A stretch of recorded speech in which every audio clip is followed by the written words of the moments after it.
et famille du RFC liégeois. Enfin, le match peut démarrer avec le SEV en blanc et le RFC Liège en sang et marine, leur couleur.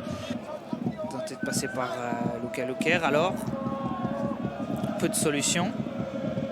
Et allonge vers Terry dans la verticalité. Liège essayer de... Ouais, ça c'est un bon ballon pour Lefebvre qui est seul, et le bon retour de Barcasson qui s'était d'abord retourné vers le juge de ligne.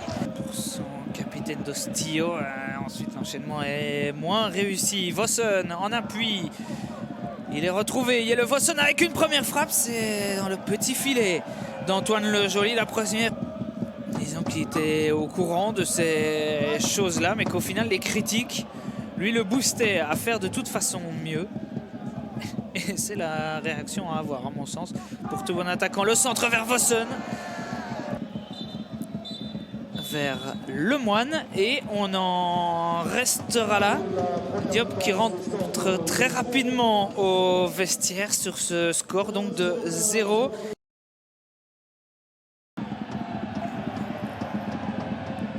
Le public qui aime quand le RFC Liège va chercher un cran plus haut, mais fatalement ça laisse des espaces dans le dos de la défense et ça permet de trouver Opoku pour Gabriel qui ouvre la marque. Au retour des vestiaires, Zulte Waregem punit le RFC Liège, laissant et Marine qui ont fait le choix d'aller une fois chercher plus haut, appelé par ses supporters. Et bien la transition offensive fait mouche et punition immédiate. On revoit, on est en homme contre homme derrière, dans les seins libres, c'est-à-dire Diop qui sert Opoku, et en un temps cette passe elle est magnifique. Gabriel arrive avant Le Joly et fatalement ça devient un tout petit peu plus simple, en plus surtout quand les... Merlin en deuxième zone, ça se tient et c'est les points de Van de Gaal, la frappe de Lefebvre en chandelle, qui a l'air plus préparé pour tirer. Oui, d'ailleurs Diop se retire. Romans, le coup franc bien enroulé, ça passe à côté du but de Le Joly. On contourne le mur, mais tourne pas assez pour retrouver. Romans qui a tenté d'aller chercher le côté ouvert. Il faut généralement aller plus en puissance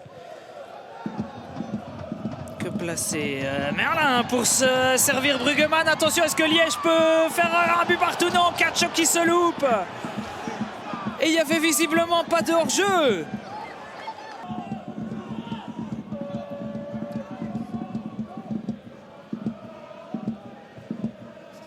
Merlin fait sauter et c'est bien fait parce que ça peut finir au fond, oui.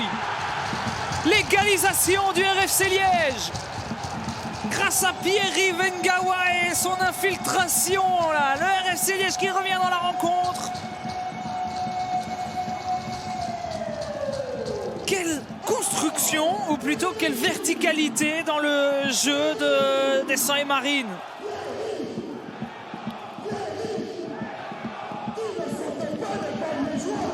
Pierre-Yves Ngawa, on revoit 20 minutes du terme. Il vient du côté droit, il vient chercher le cœur du jeu. C'est lui qui est servi par Ryan Merlin.